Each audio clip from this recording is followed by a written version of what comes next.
Hey, Jeff, when I say Nestle, what products or brands come to mind? So all the brands that I think of first when I think of Nestle, and I actually don't think this is a huge part of their business, but the ones that immediately pop to mind are all candy based.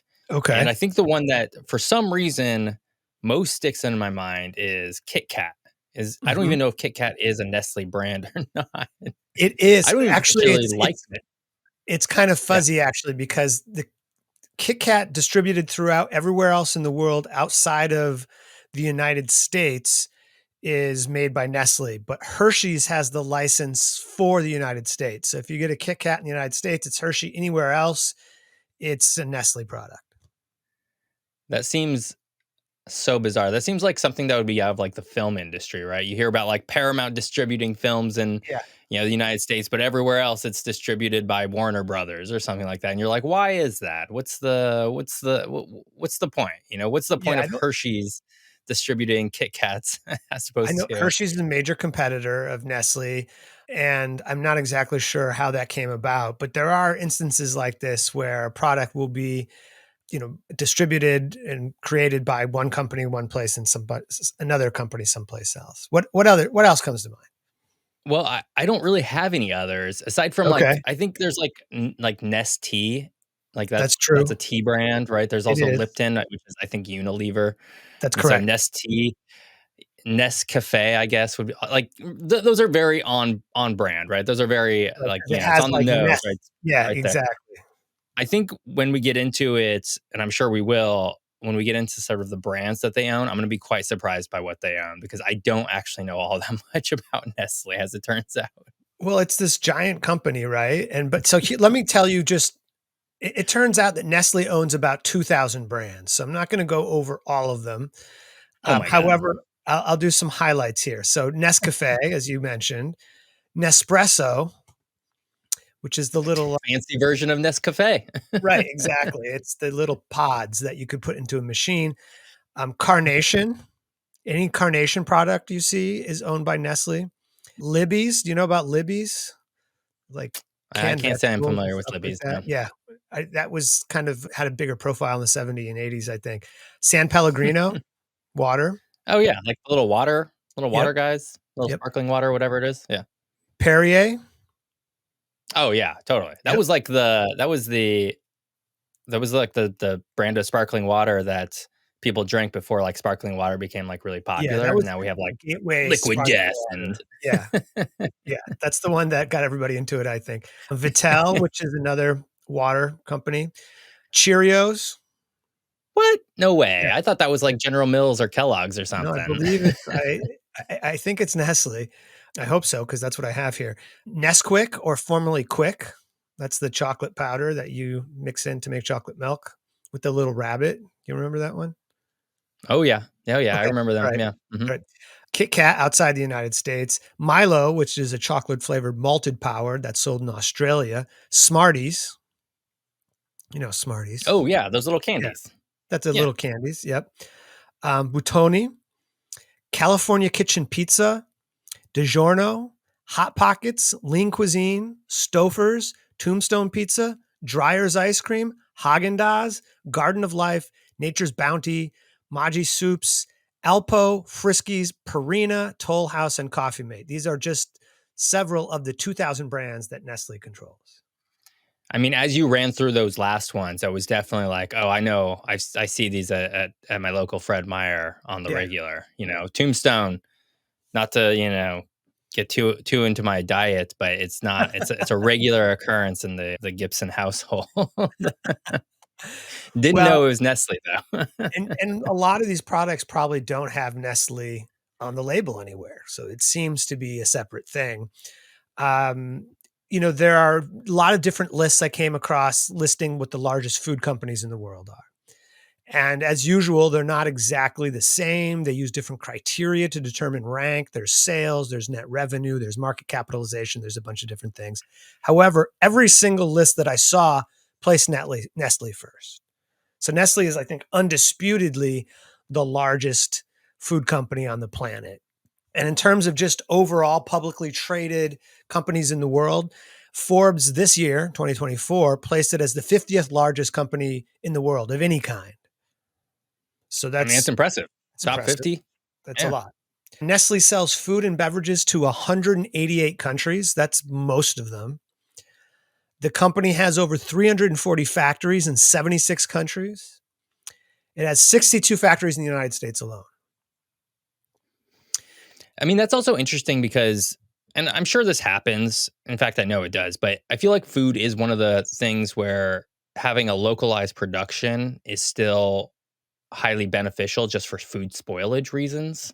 Mhm. Like, I'm sure there's some math equation out there that says, okay, you can have, factories wherever on the other side of the planet, and it'll take 3 weeks now to get to the US in, a reasonable amount of time, I guess. And therefore, there's like a 50% chance that half your stuff's going to be spoiled and you only have a week to sell it. Or you could pay a little bit more money to have a factory in the US and then things are able to last a little bit longer. I'm sure there's some sort of economic math equation out there. Yeah, it probably has to do with food shelf life. It has to do with transportation costs and a bunch of different things. Of course, Mhm. many of the things on that list don't spoil quickly, like Smarties. It's like you don't Yes, usually check. I wouldn't be surprised if Smarties from the 1980s are still good today, to They be might be honest. It's still be given out for Halloween. I feel like possibly. I mean, Um, it's just sugar. That's all it is. It's it's sugar and maybe like pretty a little much food sugar. dye. A lot of sugar in many of these products. Globally, Nestle employs over 270,000 people, and this doesn't include people who supply Nestle, such as farmers and things. So that the knock on effect of employment is much larger.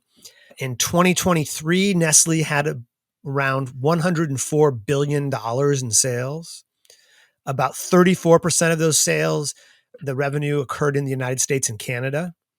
21% in Asia, Africa, and Oceania. 6% of that is from China alone. 24% revenue comes from Europe, and about 14% comes from Latin America. So this is truly a global company. In It is a 2023, global Nestle's, company. what's that? Real quick, it's a global company, but I'm pretty impressed by how, like, the United States and Canada are punching above their weight here. If you know about the respective populations here, right? Like, Right, for example, Europe, 24% of its revenue. Europe as a whole, I'm sure it's just sort of the block of Europe, not like picking and choosing countries. It's about right. twice the population of the United States and Canada, right? That sounds right. Yeah. And then if you take also Africa, Asia, and Oceania, which I'm guessing that's 6% of China comes out of that Yes. 21%. Yeah. Again, that's billions of people. And so it's interesting that this is I think you had already mentioned that this is a European company, or at least I know it's a European Yeah. company, It's based. but that still so much of their revenue comes from, well, I guess two countries. Yeah, a third of it from the United States and Canada, and it says something perhaps about the attractiveness of the kind of products they sell to people who live in the United States and Canada, and We're a lot also of it has to do snackers with here. diet. What's that? Yeah. And we're snackers. We like our Yeah, snacks. that's We right. got to have our Oreos and our cookies and our Nabisco, things. And these are probably different companies. I don't know, but Right, right. well, actually, I don't know. Maybe Nabisco is part of Nestle. It could be for all. Nabisco is not part of Nestle, Okay. so that Well, means we can still talk about that another day. Unilever, as you mentioned, is another big competitor. Um, so the net income for this, they sold their sales were $104 billion. Of that, 12.5 billion was profit, was net income. It has a market capitalization of over $272 billion. And what market capitalization is the total value of the company's stocks. So that's what the company's sort of worth on paper, so to speak. The highest amount of revenue comes from powdered and liquid beverages. So that's their number one category. And the second is pet care. that's interesting because I don't know if I engage in either of those markets Mm. or I would not assume Nestle was really engaged in either of those markets. One, I don't know what a powdered beverage is. That's, Well, think I guess, like, yeah, I don't know. I don't know what that the is. example that To me, comes to it's mind that's not a Nestle product is, you can buy Gatorade in powdered form or, okay. iced tea in powdered form. I mean, Nescafe is instant coffee. That's powdered. That's Okay. Oh, basically yeah, powdered. yeah, yeah. Coffee, Yeah. coffee, coffee. Yeah. Okay. Yeah. I So I guess that think a makes a lot little of, more sense. yeah. The second is pet Um, care. I noticed you said Purina before, yeah. but Giant I company. don't know. Yep. To me, it's just. It's just not. It's not. I don't associate Nestle with either of those things. I guess And they aside from now, I probably are guess okay Nestle. with that, right? Like, they Yeah. probably like having, um, No, no, they're winning. Purina take yeah. People don't necessarily want to associate their brands with pet food. Some of the other largest food beverages company, and we've mentioned a few of them, some of the other largest ones in the world are PepsiCo, which is in the United States, Coca-Cola, which is in the United States, Anheuser-Busch InBev, which is a consortium of or owned by Belgian and Brazil Hmm. companies, Unilever, which is British Dutch, Danone, which is French, General Mills, which is from the US, Mondelez, which is from the US, Tyson Foods from the US, Kraft Heinz, which used to be different companies. They merged in 2015. That's a US company. Hershey from the US, Yili from China, Bimbo from Mexico, and General Mills, which I already said. So, anyways, those are, and depending on how you rank things and what criteria, those are the ones that usually come up as some of the biggest companies. So, we're going to talking about obviously Nestle today, and the story of Nestle is very much a story of international mergers and acquisitions. So, this is a company that started kind of small and just got bigger and bigger and kind of was pretty global from early on. So one of the things we'll do here is we'll track the origin of the country and we'll talk about how it's grown over time. This will also be, I think, a little bit. So we've done a number of companies, right? True. So we did IKEA, we did Lego, we did Mhm. Nintendo. Yep. We might have done another one in there. I can't really I'm remember. not sure. But Yeah. when I compare Nestle to those three other companies that we've done, Nestle feels like it's going to be different because those other three, they haven't really, I don't think they've had the same story of mergers and acquisitions. Of course, every company buys another smaller company at some point, but it Right. doesn't seem to be like a focal point of their growth for any three of those, right? It's they grew, they had a popular, intellectual property or popular Right. process. And that's just sort of how they expanded and grew. And it seems like Nestle might be sort of the inverse, where they maybe got that big on something and then merged with another thing, had another product, kept buying other popular products and unto themselves. I think that's right. And the other thing that's different, so Nestle, a similarity it has with the other companies, except for Lego, is that it's publicly traded. So Lego is a family company, and this is a Right. publicly traded company that you can buy stock in. And so to track the where, when, and why about this company, we have to talk about Switzerland because that's the country that it originated in. It's a country with a long background in the dairy industry, which is important for the beginning of the company. And there are actually two companies from Switzerland that merged to form what was then called the Nestle and Anglo-Swiss Company in 1905. So the company wouldn't be known as straight up Nestle until 1977, and it had another name in between there. The first of these two companies was the Anglo-Swiss Condensed Milk Company, founded in 1866. Now, it was founded in Switzerland, but was established by two brothers from the United States, from Lee County, Illinois, Charles and George Hmm. Page. And Charles Page was U.S. Consul to Switzerland at the time. So that's sort of an ambassadorial type role. And so they took some business opportunities and started this company back in 1866. And their That's main, interesting. It's interesting because when I think of like traditional like European companies, of course there's a aspect of capitalism there, right? There, it's a company, Mhm. right? But when I think of Nestle, which I know is a European company, it does smack of the sort of almost like ruthless American U.S. capitalism that we associate with sort of brands here, right? And I always thought that was interesting. And now I'm like, oh, maybe that makes a little more sense because while it's founded in Switzerland, it's founded by two people who are from the United States. Right. Well, one of the two companies that formed Nestle in 1905 are two people from the United States. That's correct. And their big product was condensed milk. Jeff, what's condensed milk? It's so you take a bag of milk and you just like really press it hard and then it explodes all over the place. And then you have some sort of condensed milk. I have That no idea. might What be is this? actually that there could be some accuracy to your description here. More technically speaking, it's cow's milk from which about 60% of the water has been removed and sugar is often added. So it's also different from evaporated milk. So if you make your pumpkin pie on Thanksgiving, for example, they're not exactly the same thing because condensed milk is very sweet and evaporated milk is unsweetened.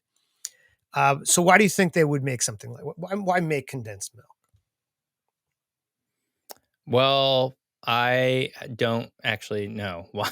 I mean, maybe to add sugar into it. I don't know. It probably has to do with like keeping it longer lasting would be my guess, That's especially it. if you're adding sugar, which is that it? Did I get it right?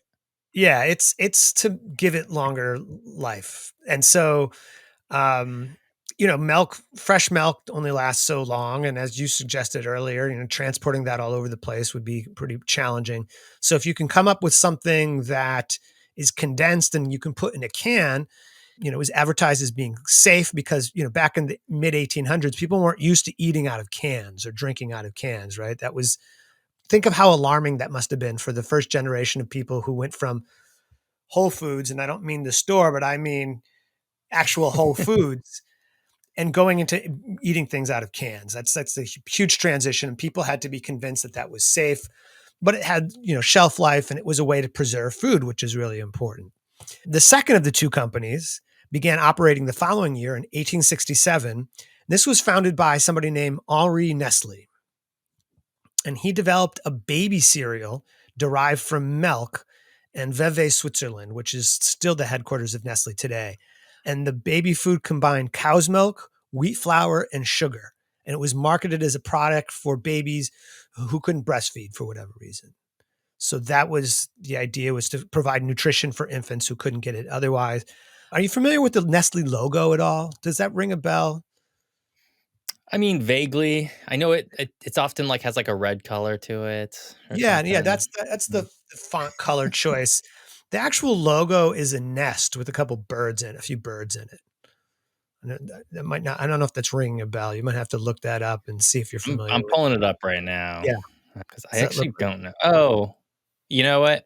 vaguely I know. familiar? So I'm looking at. I'm looking at a bunch of them, and there is one that's just red, has like a Yep, white logo. It's sort of like popping out at you a little bit, and yep. then there's an older one with like the three birds and a nest. That's the I one. wouldn't say I'm familiar with that logo at all. It's like Okay, yeah. brown.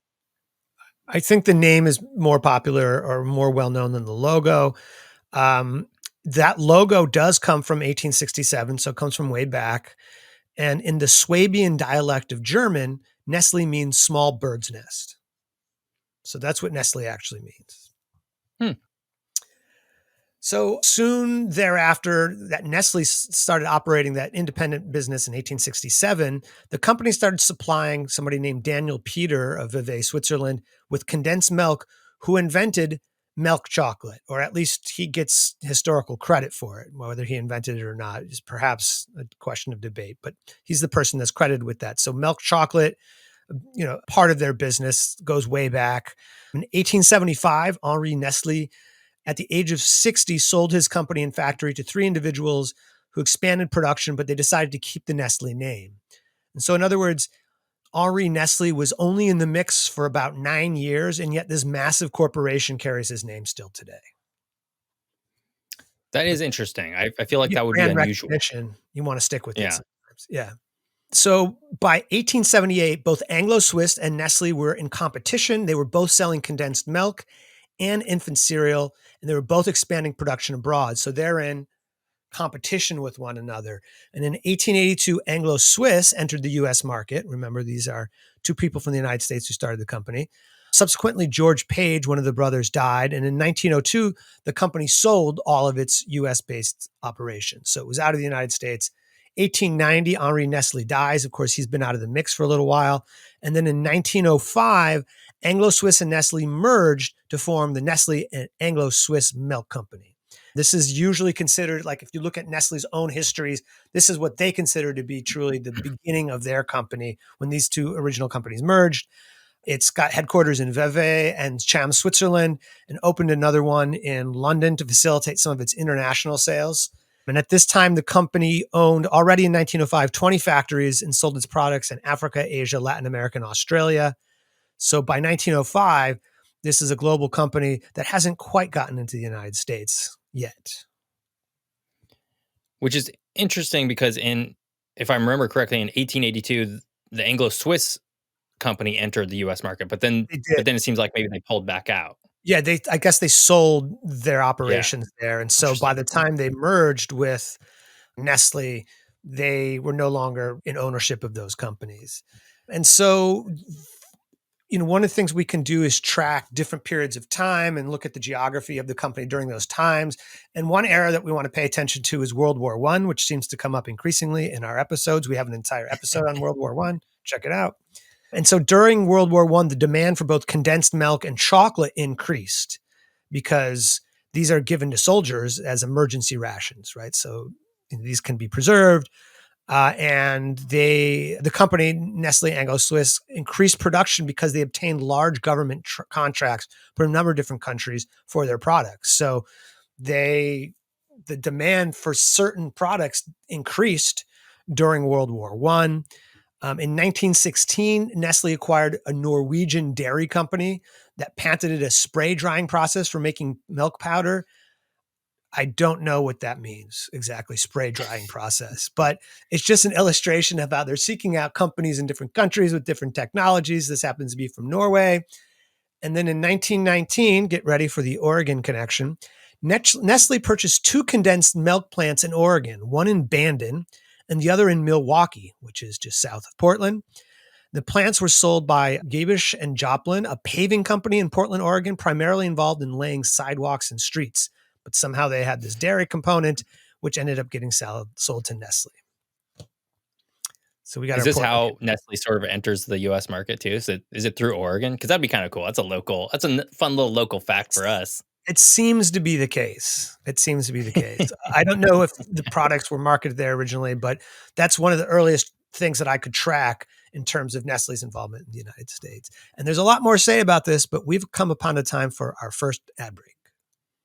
Awesome. Let's do that. Let's engage in capitalism. Maybe Nestle has an ad for us. I don't know. We'll see. Maybe it's a Kit Kat ad. And I guess, I don't know, buy it if you hear it. So we'll be right back.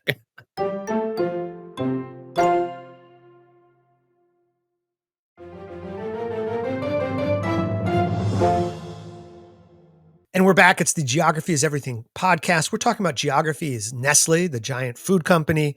And we just talked about some of the things that changed during World War One in terms of increase of production, some acquisitions. And then we get into the 20s and the 30s. Now, 1929, which is right around the time of this global depression, Nestle and Anglo-Swiss acquired the Peter Collier Kohler company, which was at the time Switzerland's largest chocolate company, which dates all the way back to 1819 under the brand Collier. And after that, chocolate became a significant part of Nestle and Anglo-Swiss's business. So they were milk, they were doing baby formula, they innovated, they were sort of involved in the innovation of milk chocolate. And now chocolate's a big part of what's going on. In 1934, the company began making malted chocolate powder drink Milo, which is sold in Australia and subsequently in other places.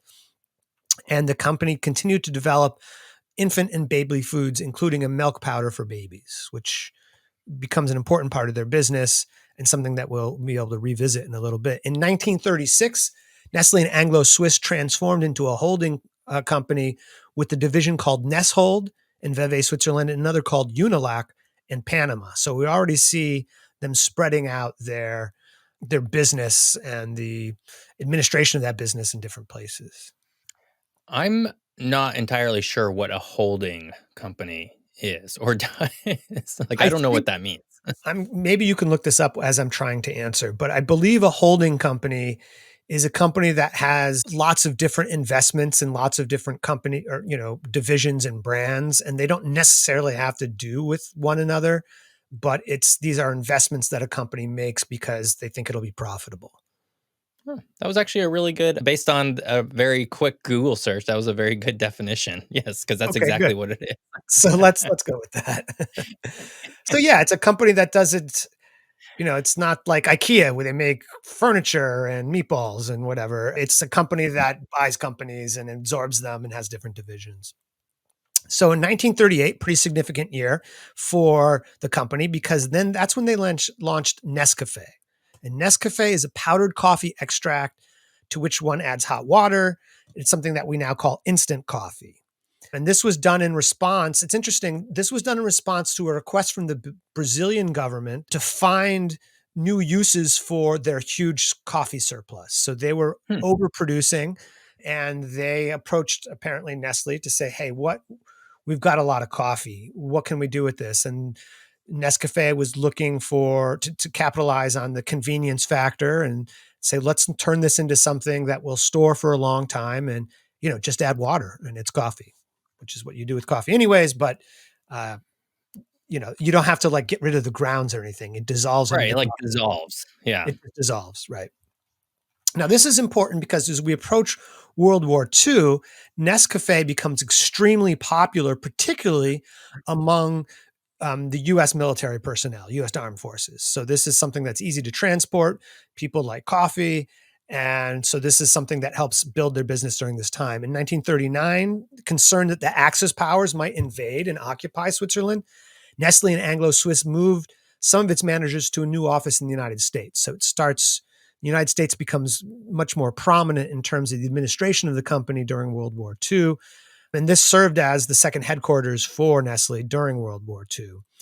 The company was unable to export milk from Europe during the war, so products for Africa and Asia were produced in Australia and United States. So already in the 30s, early 40s, we're looking at being able to change their, global supply, their global network of food chain or whatever it is, the sort of how they produce things, supply chain, I guess is what I'm trying to say, and how that can be flexible enough where you quickly have to change production someplace else if the situation dictates that. But the sales of the product decreased originally, but then increased as the war went on. And then during the end of the war, there's care packages that were put together in supplies for people in Japan and people in Europe, and Nescafe was included. So Nescafe is in the armed forces, is in care packages, and people becoming really familiar with this product during the war, so that after the war, people start looking for this product. So Smart.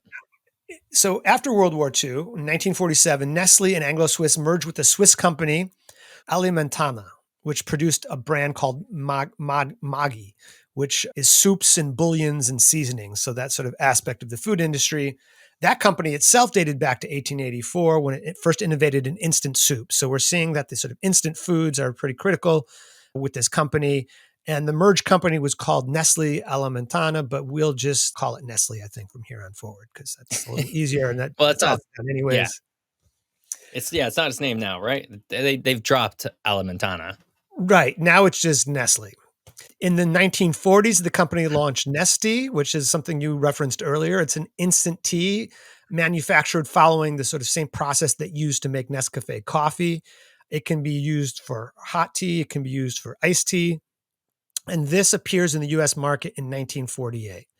So remember that in the post war era, in the United States in particular, there is an upswing of the economy. The United States emerges as an economic power. Of course, that wealth isn't distributed evenly throughout the country. Not everybody's experiencing that, but some people are experiencing an increase in disposable income. And it's also a time when people are looking for um, efficiencies in the way that they do everything, including the way that they eat and this kind of stuff, the way that they drink. Also, that same year in 48, the chocolate powder meant to be mixed with cold milk called Nesquik. It was called Quick originally. It was launched in the United States. So I remember growing up with that and with that rabbit that has sort of like a gold chain Yeah. with a big Q on it. So that's kind of etched in my memory for a long from a long time ago. Yeah, it's kinda like a it's like a I mean, I kind of remember it. I don't know if it's still like this, but it's kinda like a ovalish tin sort of box or something like that, and you open up the side and you dip your That's spoon right. in, you drop it in. Very distinctive. Yeah, I think it was like a yellow container perhaps even or something like that, Yeah, very absolutely. flashy. Yep. In 1954, the company rebranded its infant cereal as Cerelac. So that's one of their main products for the infant cereal line. It also launched something called Fondor, which is a seasoning powder package in a shaker. So, sort of like the allspice kind of thing, like Mrs. Dash or something, which I don't think is one of their products. But anyways, this sort of, you don't have to season it with lots of different things. It's all in one shaker and you put it on there. In 1957, under the Maggie brand, the company launched a canned ravioli, which was extremely popular, and motivated the company to merge and develop more canned and prepared food. So again, this is the era when this is really popular. And I'm thinking when I think ravioli in a can, I think Chef Boyardee. Absolutely. I don't think it's one of their brands, but Okay. I was this gonna ask. well, I mean, this spurs competitors, right? And I mean, it's amazing to think that that transition from fresh ravioli to canned ravioli was so successful, but there it is. You know, Um, and I mean, so I just looked it up. Chef Boyardee is it's owned by Conagra. Conagra? I'm not yeah, sure. that's a huge US company, Okay. agricultural Okay. company.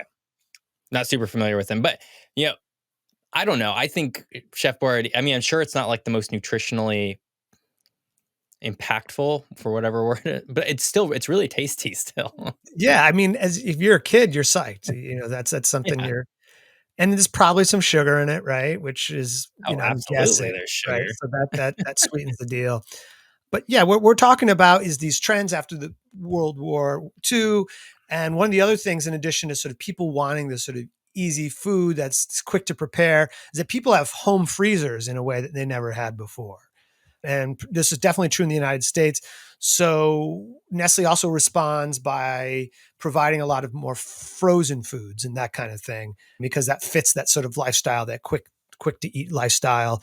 And they're responding to shifts in the way that people store and consume food. So this is part of their story, is that they're constantly sort of anticipating the market and creating a market for this kind of thing. Also in the 1960s, Nestle acquired a British canned food company. It bought a Swedish company that produced a frozen food brand called Findus, which is one of the first frozen foods sold in Europe.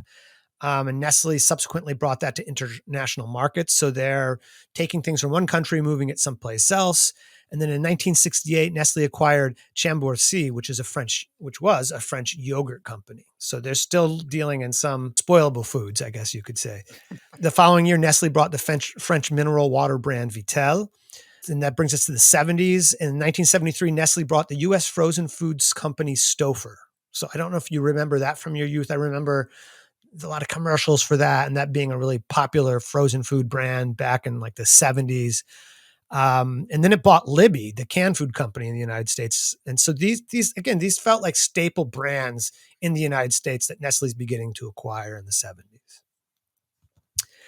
Now, for a little bit of a shift, in 1977, the company changed its name to Nestle and continued to diversify by purchasing US pharmaceutical company Alcon Laboratories, which incidentally has subsequently sold a few years ago. So now it's getting into a whole new market. This is the holding company idea, that they're getting into pharmaceuticals as well. The other thing that happens that I think is noteworthy for us is that in the 1960s, critics begin to question the marketing strategy of Nestle and other companies who sell baby formula and baby food. And the companies are accused of discouraging breastfeeding by claiming that their formula was healthier than breastfeeding, which couldn't possibly be the case. The other part of the criticism comes from a lot of these formulas. They have to be mixed with water, and they're being sold in places where people don't have a consistent access to clean water. So they're mixing it with the water they have available. So this also is a threat to the health of infants and babies. And then in 1977, activists in the United States called for a boycott of all Nestle products. And I'll revisit that in a little bit. But 1970s consumer advocates are starting to become more vocal. And this is, if you target one of the industry leaders, then the hope is if you can get them to change their behavior, then that will be a change that is adopted throughout the entire industry. So let's talk about some acquisitions from the 1980s.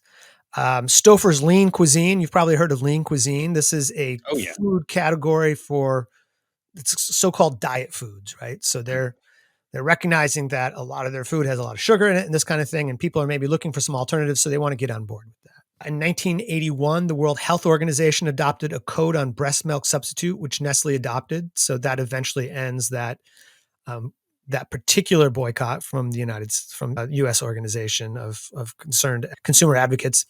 In 1985, Nestle bought Carnation, which is the U.S. based powdered milk company, for $3 billion. So that's the level of business that they can do. And as part of that acquisition, Nestle entered the pet food business because one of Carnation's brands was Friskies, which had sold dog food since the 30s. and cat food since the 50s. And now that's one of Nestle's products. This might be an interesting time to mention a fantastic scholar whose last name is Nestle, and it's spelled the same way as Nestle, but without the accent over the second E. And her name is Marion Nestle, and she is a professor at New York University. She's emerita right now, and she has a food blog called Food Politics. She's written probably a dozen books on food politics, and one of those books concerns the pet food industry and how very closely it is related to the human food industry. And she sort of breaks Mhm. that down a little bit. And there's some sort of startling revelations there. This book's a few years old, but I think it still holds up. But if you want to find out about somebody who's really trying to hold companies responsible for various advertising and what they put in their products, Marion Nestle Food Politics would be a good thing to check out. It seems like her name really lends itself to that career choice too. Right? It's amazing. Yeah. She was I mean, born to I have heard that pet food has to be edible by humans in case there's ever an emergency type right. situation, at least in the United States. And I don't know how true this is. It's just what I've heard that your dog food has to still be edible for like a human consumption. If that the worst should happen, you need to eat it to survive. That's an amazing thing. That book, I think, goes into that a little bit. That could be an episode, the food, the pet industry, I think, because people in the United States and other countries spend a lot of money on their pets. Yeah. And I'd be one of them because I have Yeah. two I would be cats. one of them too. Yeah. Yeah. So in 1986, Nestle launches Nespresso in Japan, Italy, and Switzerland initially. It comes in these little pods and a specialized machine. So you put the pod in the machine. Many people know what I'm talking about. Other companies make them Mhm. now too. And you simply dispose of the little pod, and then you have your coffee, and you can get an espresso just sort of like you would get in a coffee shop, but you can make that at home. And so this becomes increasingly popular. In 1987, Nestle bought Arrowhead Waters, which it subsequently sold a few years ago. So this is an illustration that Nestle's getting into the water game pretty heavily. Um, in 88, Nestle acquired the UK candy company Roundtree Macintosh, whose brands included Kit Kat, Rolo, and Smarties. So that's where that all comes from. And then that same year, they buy an Italian pasta and candy sauce and candy group called Buitoni Perugina.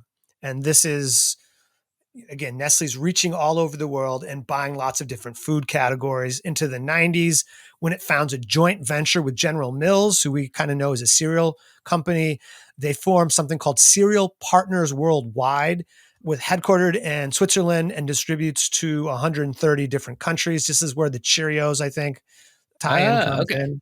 So that explains our Cheerios thing. So I Uh, wasn't wrong, maybe no, you're not potentially. I wrong. don't know. Right. It's this joint venture. And that's another thing that complicates all of this. Sometimes it's these two major brands that are in cahoots and they're selling different things under a name that's not associated with necessarily either of their brands. In 92, Nestle purchased Perrier group from France, and they formed the Nestle Waters France group, which owns Vittel, San Pellegrino, contracts a bunch of different mineral waters. And then in 1994, Nestle acquired both Alpo, which was founded in Allentown, Pennsylvania, which Billy Joel has a song about, just to get a little popular culture in there. And then the pet food division of Spillers, which is a British company that sells pet food, among other things. And so, we're working our way into the 21st century with this company that's getting larger and larger. And let's talk about that after a short break. All right, let's do that. We're gonna hit some ads again, maybe some Nestle ads sprinkled in there for you to really engage in this episode. Really, multi-layered, all that kind of stuff. And I guess we'll be right back.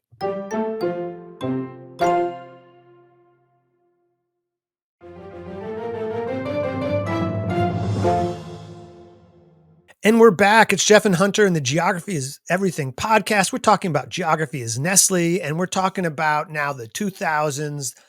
We're talking about our century and what's been going on. And Nestle continues to develop in various ways. I'm responding to consumer interest in more environmentally friendly products and production. Nestle launches a sustainable agriculture initiative. And so this is one of several things that comes up related to the environment and to good health that happens in the 2000s. In 2001, Nestle purchased Ralston Purina, which was founded in 1894 and headquartered in St. Louis, Missouri. This becomes something called the Nestle Purina Pet Care Division. In 2002, Nestle acquires the licensing rights once again to Haagen-Dazs for the US and Canadian markets, which means if you get Haagen-Dazs someplace else, apparently Nestle is not involved in that. And then at this time, Nestle tries to acquire Hershey's. Can you imagine if they had bought Hershey's? Yeah, that's I mean, one, that's a staple US company, Yes. and also like a really big competitor, at least in the candy division, although I wouldn't be surprised if Hershey has a bunch of other things that I just don't even associate them Oh, with.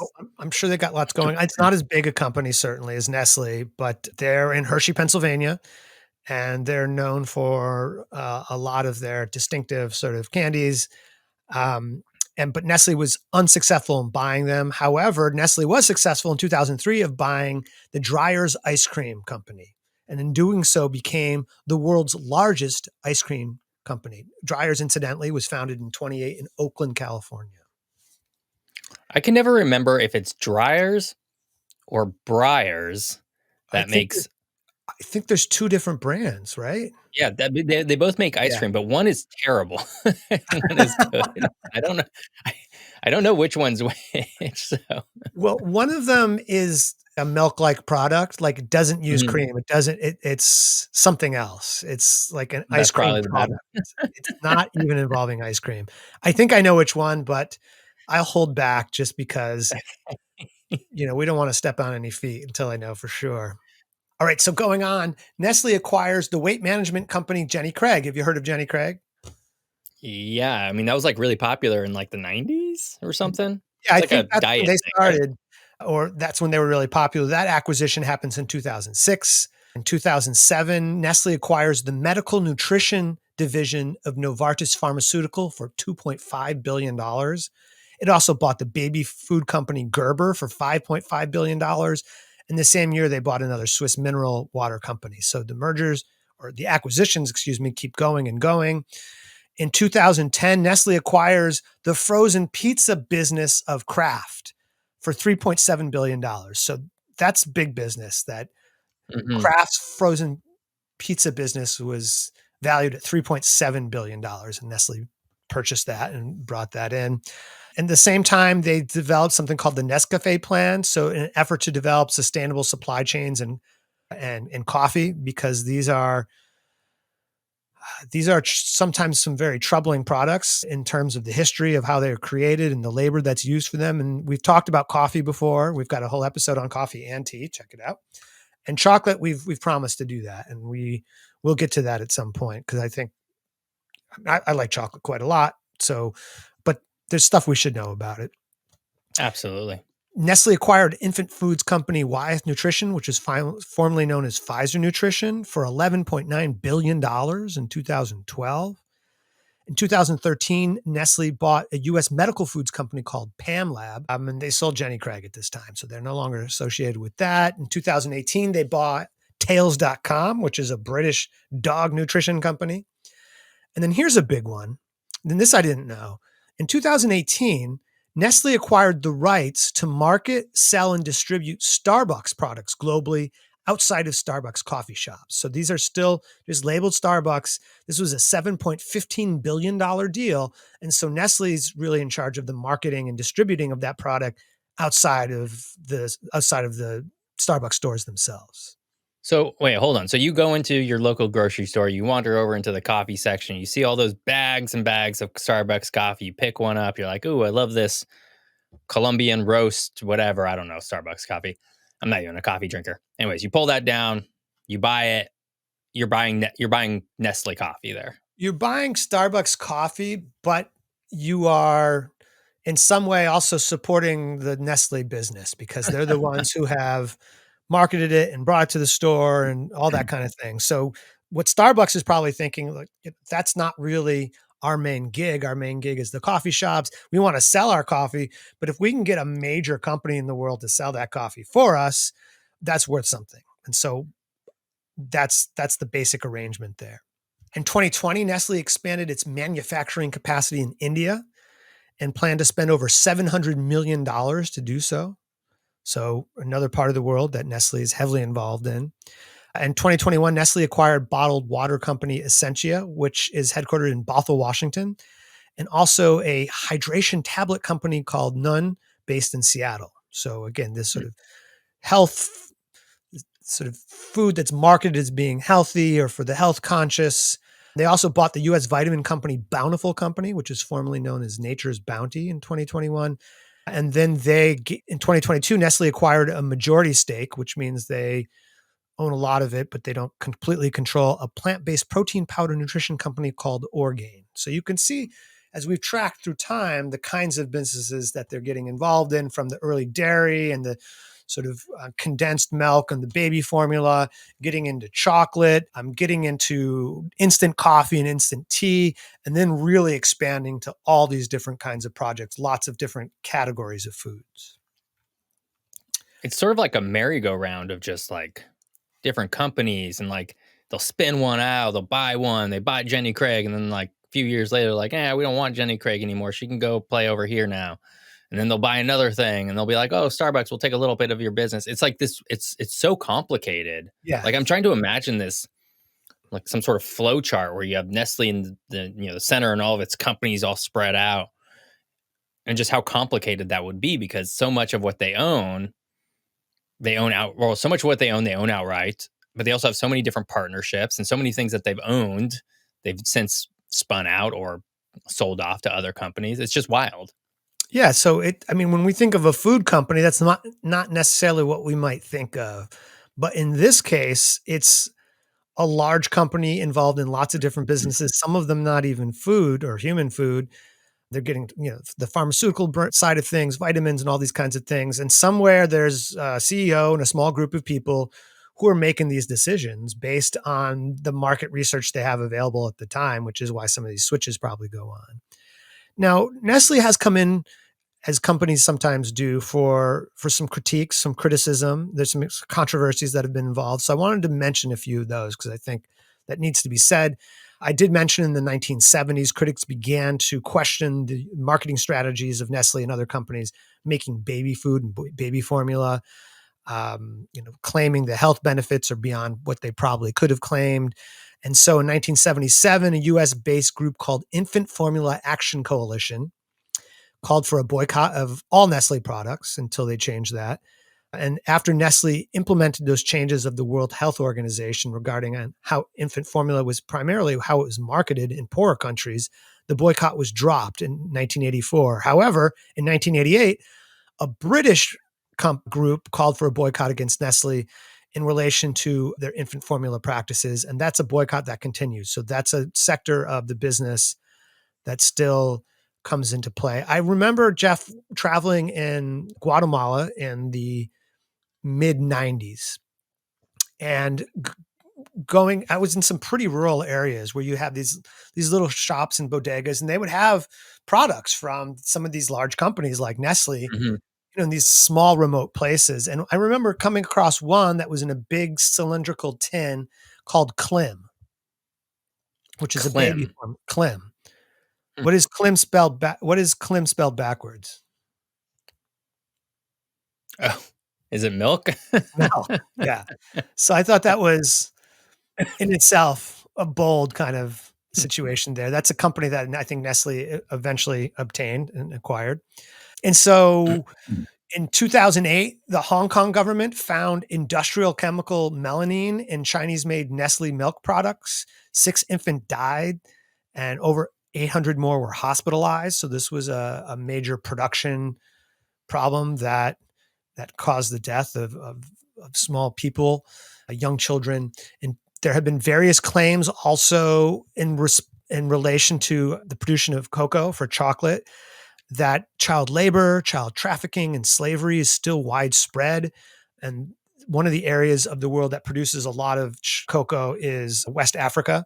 And so, in response to this situation, Nestle developed the Cocoa Plan in 2009, which is an effort to eventually source 100% of their cocoa from sustainable sources, and then also to curb child labor practices in the chocolate industry. Much of that effort has been focused on the Ivory Coast because it turns out that the Ivory Coast produces between 33 and 40% of the entire world's supply of cocoa. And in fact, Ivory Coast, Ghana, Cameroon, and Nigeria produce over 70% of the world's cocoa. So and the economies, or a large part of the economies of these countries, are based on this one industry, which is also a pretty tenuous situation for them. Other major producers of cocoa, incidentally, include Indonesia, Ecuador, Brazil, Peru, and the Dominican Republic.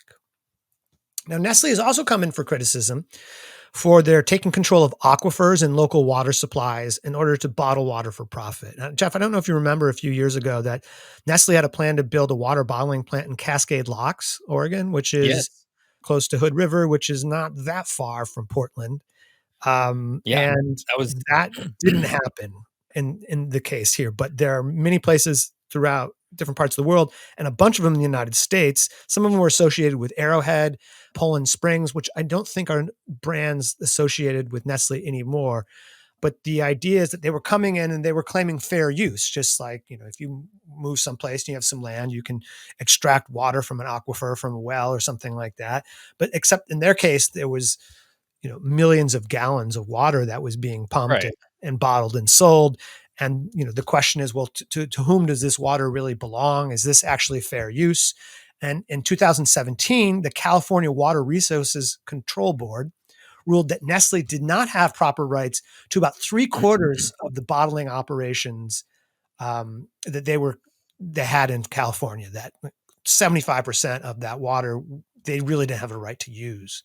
And so we see that I don't know if they're stepping away from that. In 2021, Nestle sold its U.S. bottling operations to One Rock Capital Partners, which doesn't sound like a food company, but another holding company, who rebranded the unit as Blue Triton Brands. And this is based in Stamford, Connecticut. And I mentioned that because it's geography and because it involves Connecticut. Right. Had to get it in there It's somewhere. interesting, like because I remember when the Cascade Locks bottling plant was going to go into Yes, Oregon, or when they were trying to get it to go into Oregon, there was a lot of debate, and this was also happening at a period of time when California's droughts were particularly acute, and correct. obviously there's always stages of drought going on, somewhere in the Southwest. That's a fairly normal occurrence, but right, that was during a time when it's like, those very dramatic images of like I think it's the Oroville sort of reservoir were like very low. And people are like, well, why are they still able to pull out millions of gallons of water? And I think there's a couple interesting aspects of that. And the first one is that, they're claiming like this right to like pull this water out, and, they're paying for it, right? But they're paying for it under these industrial licenses where they get, 1 million gallons for like, pennies, right? It's like it's such a small fee. I think I remember seeing one aspect where it was like a full year's worth of water being pulled out of someplace in the United States cost them like $30,000 to the local government, which is like an insane amount. And then they turn around, they sell that, right? That 1 million gallons turns into, you know, 1 million bottles of water that they sell for 99 cents each or something like that. And it's like, Or more. okay, they're Yeah. making, or more. Yeah, they're making like a really big profit off of this. But I think the other really interesting aspect is not just necessarily the profit aspect, but it's the idea that you're taking millions of gallons of water from a single place, and it could be a place that has a drought or not, it doesn't really matter. But then it's being shipped all around the globe. So you're transporting water around the globe, these millions of gallons of water to other areas that it was never really intended to go to unless there was like unless it was going to be through like the evaporative process. And it's just an interesting sort of geography to think about of like water moving in unnatural ways. That's a great point. And as you know, water is pretty heavy, so transporting water, costs. And that's a great point about how water is ending up in places that was sort Yeah. of never intended to be.